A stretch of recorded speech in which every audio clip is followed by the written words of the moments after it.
He aquí vienen días, dice Jehová, en que levantaré a David renuevo justo, y reinará como rey, el cual será dichoso, y hará juicio y justicia en la tierra. Hola, buen día a todos. He empezado leyendo este texto de Jeremías 23:5 porque encierra la profecía en la cual nos dice de ese tiempo en el cual el reinado de David será para siempre. Jeremías escribe muchos años después del rey David. Y la gran promesa que un día este reinado vendrá para siempre. Yo quiero invitarles a que inclinen su rostro y en el cierre de este grupo de estudios de escatología, abramos nuestros corazones de tal manera que Dios hable en nuestras vidas poniendo su perspectiva, no la nuestra, sino su perspectiva acerca de los últimos tiempos. Vamos a inclinar nuestro rostro, vamos a orar. Padre, te damos gracias por permitirnos esta mañana continuar con este estudio. Ruego tu Espíritu Santo, hable nuestras vidas con poder. Toma todo mi ser para que solo palabra tuya salga de mi boca. Te lo pido en el nombre de Jesucristo. Amén. El propósito y objetivo de este estudio final es que podamos ver que los cumplimientos parciales del Mesías tienen una expectativa final de un reino terrenal implantado en la persona del Rey de Reyes y Señor de Señores. Este último estudio de escatología bíblica es tan solo una probadita de lo que pudiera ser un estudio más profundo e intenso, pero sí nos da las bases suficientes para poder tener clara nuestra visión acerca de lo que esperamos. En los últimos estudios, nuestro enfoque ha sido acerca de cielos nuevos y tierra nueva. Sé que hay personas que han dedicado toda su vida al estudio profesional de la escatología, pero también sé que esto que hemos visto sí nos da una clara visión hacia dónde vamos. Antes de continuar con este estudio final, para mí es importante recordemos dos perspectivas. Si seguimos pensando que el milenio es literalmente 1000 años, pues estamos limitando la belleza y grandeza de las profecías que tiene la Biblia acerca de los últimos tiempos y sobre todo las promesas hermosas que existen de cielos nuevos y tierras nuevas, ya que la perspectiva del milenio literal habla que estas promesas se encierran solamente a ese periodo limitado, aunque parezca mucho, de 1000 años. Y lo que deseamos es que nuestro panorama se abra completamente, que los cielos nuevos y tierra nueva son para la eternidad. No para un pueblo limitado en una nación específica, sino para el pueblo de Dios, familia de Dios, de principio a fin. Por lo anterior, lo primero que quiero platiquemos esta mañana es el principio del múltiple cumplimiento. Y déjenme decirles que este principio del múltiple cumplimiento es un esquema en el cual la Escritura desde el principio se nos ha venido revelando. ¿Por qué? Porque la doctrina bíblica del cielo nuevo y tierra nueva es importante nosotros considerar cómo a través del Antiguo Testamento esto ha sido una forma de revelación. Si podemos ver que en el Antiguo Testamento hay profecías que nos hablaban del cumplimiento del regreso, del exilio del pueblo de Judá a su tierra, es decir, el regreso del pueblo del exilio babilónico, Los intérpretes han hecho un énfasis muy importante acerca de este cumplimiento. Y es real y es verdadero. Pero el detalle al cumplimiento del regreso del exilio de Judá a la tierra de Canaán, es decir, a su tierra en Israel, se ve limitado. ¿Por qué? Porque en el mismo regreso de Judá a la tierra de Canaán, las profecías exceden. ¿Qué quiero decir con esto? Las promesas rebasan al cumplimiento del regreso del exilio. Nada más para que tengamos una idea de lo que dice Jeremías 23, del 3 al 6. Permítanme leerlo. Dice la palabra de Dios: y yo mismo recogeré el remanente de mis ovejas de todas las tierras a donde las eché, y las haré volver a sus moradas, y crecerán y se multiplicarán. Y dice el verso 4, y pondré sobre ellas pastores que las apacienten, y no temerán más, ni se amedrentarán, ni serán menoscabadas, dice Jehová.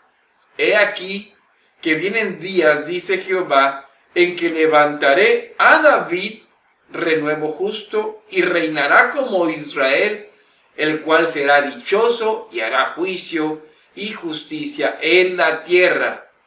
Versículo 6, en sus días será salvo Judá, e Israel habitará confiado, y este será su nombre con el cual le llamarán Jehová, justicia nuestra. ¿Qué es lo que estamos viendo en la profecía de Jeremías? Es que el exilio babilónico se cumple y está implícito en el cumplimiento de la promesa, pero la promesa no se agota.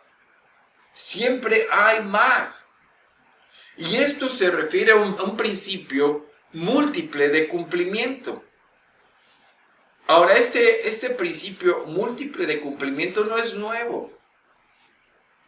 Desde el principio hay una primera instancia que se va cumpliendo. Recordemos, al morir Abel, por haber sido asesinado por Caín, hay una promesa en Set, sustituto. Es el primer sustituto que hay.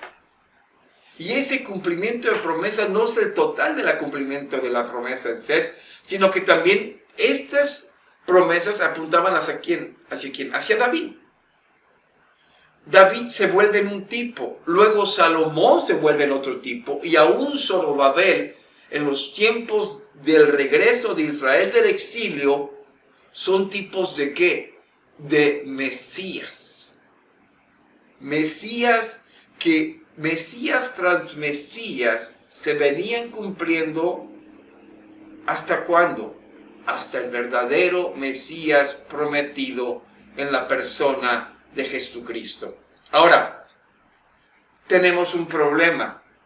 La interpretación dispensacionalista nos habla de que estos cumplimientos son reducidos solamente al regreso y restauración de Israel en los tiempos del exilio.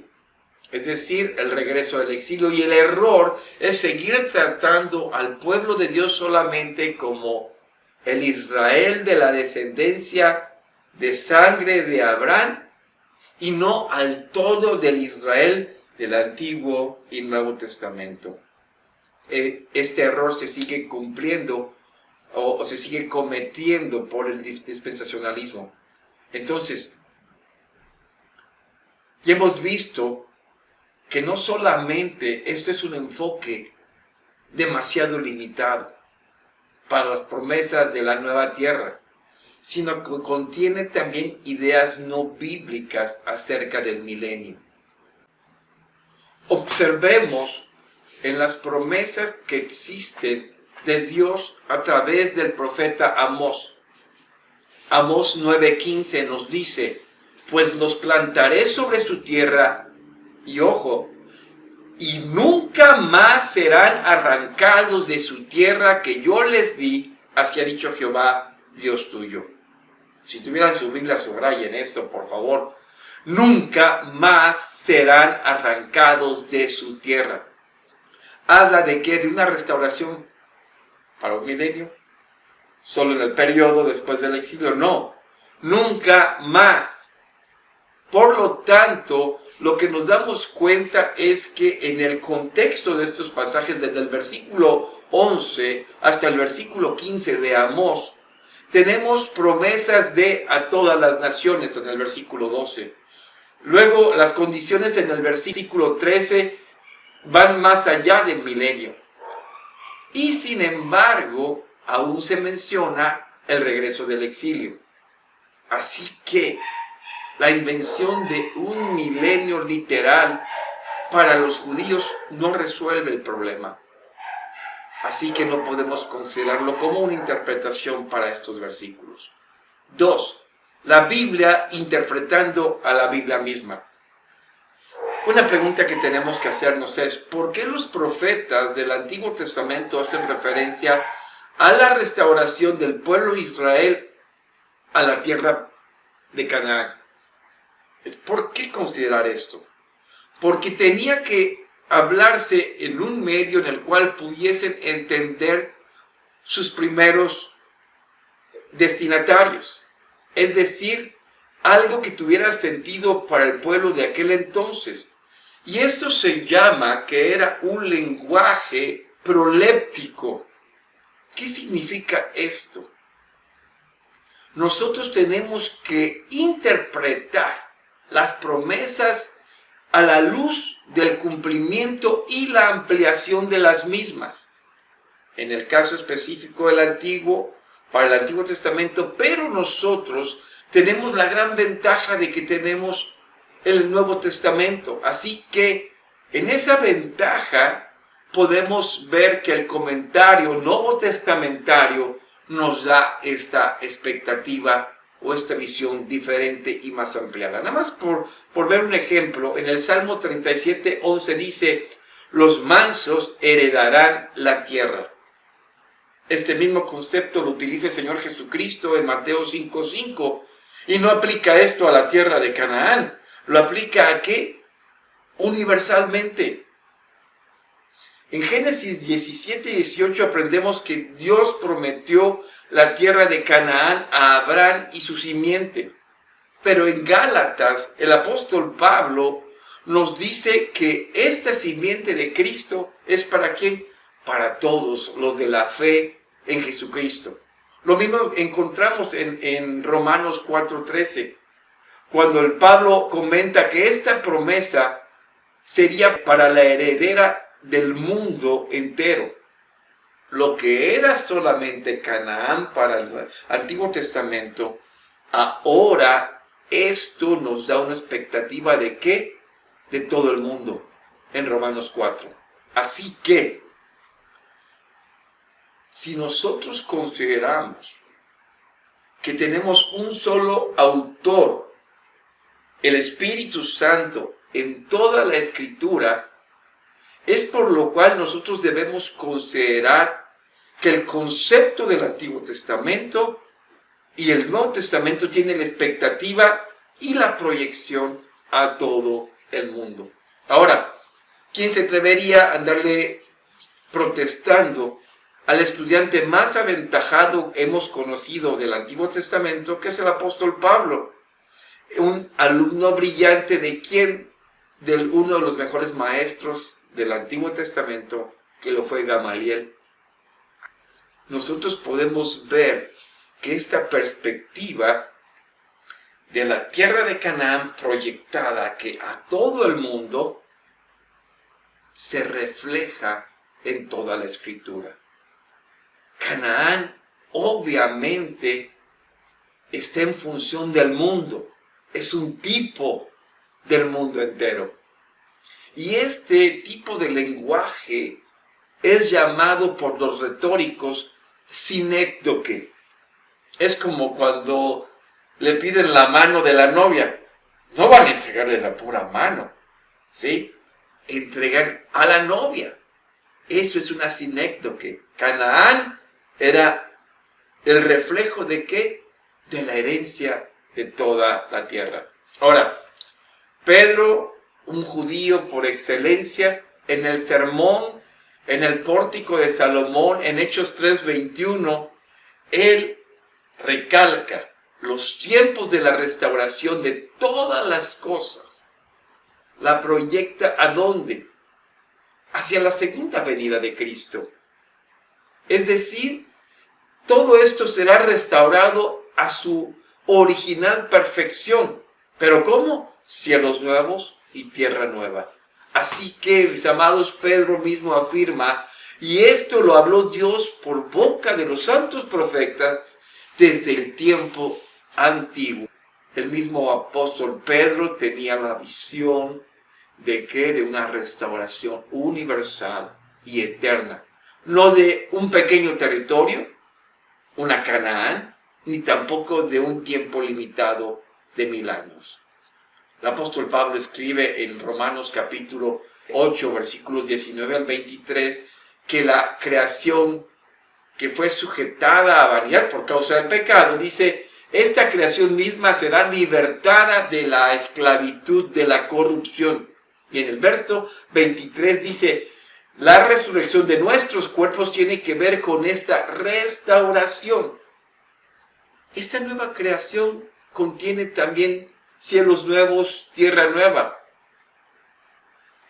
Hay un aspecto importante que el apóstol Pablo hace en Efesios, en el capítulo 1, versículos 13 y 14, donde dice que el Espíritu Santo que nos es dado como las arras y garantía de nuestra herencia hasta la redención de la posesión adquirida. Es un adelanto. Por eso, en lo que hemos estudiado del Apocalipsis, nos lleva a entender que la frase en el capítulo 5 de Apocalipsis, versículo 10, dice, reinaremos sobre la tierra, y lo que Juan ve en ese entonces, millones de millones, en el versículo 11, es de todos los redimidos que reinarán sobre cielos nuevos y tierra nueva. Ahora, esta figura también se encuentra en Isaías 65, 66, segunda de Pedro 3, Apocalipsis 21. Pero una de las expresiones más hermosas, y quiero que en tu Biblia vayas a Isaías capítulo 65, por favor, Isaías 65, versículos 25 al versículos 17 al 25, si lo buscas en tu Biblia, por favor, Isaías, si lo tienes en tu Biblia, porque la mía lo estoy perdiendo. Dice Isaías 65,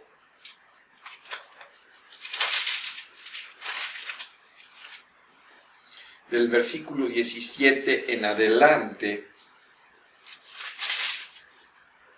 porque aquí yo crearé nuevos cielos y nueva tierra, y de lo primero que no habrá memoria, ni más vendrá al pensamiento, mas os gozaréis y os alegraréis para siempre en las cosas que yo he creado, porque aquí que yo traigo a Jerusalén alegría y a su pueblo gozo.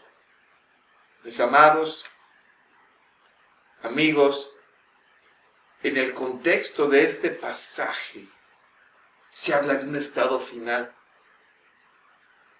Se habla que la antigua memoria se borró.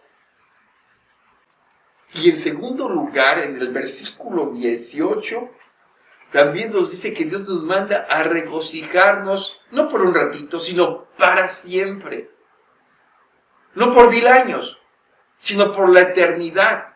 Y en tercer lugar, el verso 19 también nos dice lo que cita el apóstol Juan en Apocalipsis 21:4, cuando dice, enjugará Dios toda lágrima de los ojos de ellos, y ya no habrá muerte, ni habrá más llanto, ni clamor, ni dolor, porque las primeras cosas pasaron.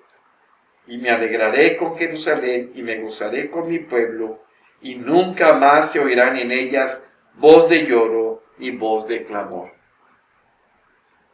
La doctrina de la nueva tierra está en armonía completa en la enseñanza de toda la Escritura. y de alguna forma nos ayuda a interpretar pasajes como Apocalipsis 14:13, donde los redimidos les seguirán sus obras. También de 1 Corintios 3:11-15, donde el sentido de la luz de la enseñanza bíblica nos lleva a prepararnos en todos los sentidos para esta nueva tierra. Así que, mis amados, todo el trabajo que hoy se hace, todo lo que implica la obra de la iglesia, tiene que ver para la eternidad. Al principio de la historia, Dios creó cielos y tierra. Al fin de la historia, vamos a poder ver una nueva creación, nuevos cielos y la nueva tierra que sobrepasarán completamente la belleza de la que conocemos hoy y su esplendor. Así que en este centro de todo esto nos encontramos a alguien, al Cordero de Dios, el que fue inmolado, al primogénito de los muertos, al Rey de Reyes y Señor de Señores, al cual un día nosotros arrojaremos nuestras coronas como ofrenda delante de Él, cegados por admiración, amor y alabanza. Espero que estos estudios hayan sido de bendición para sus vidas. Y estate atento porque vamos a continuar hablando de la persona de Jesucristo. Y ahora estaremos hablando sobre el último discurso que Jesús dio a sus discípulos. Cómo esto puede bendecir tu vida y traer consuelo.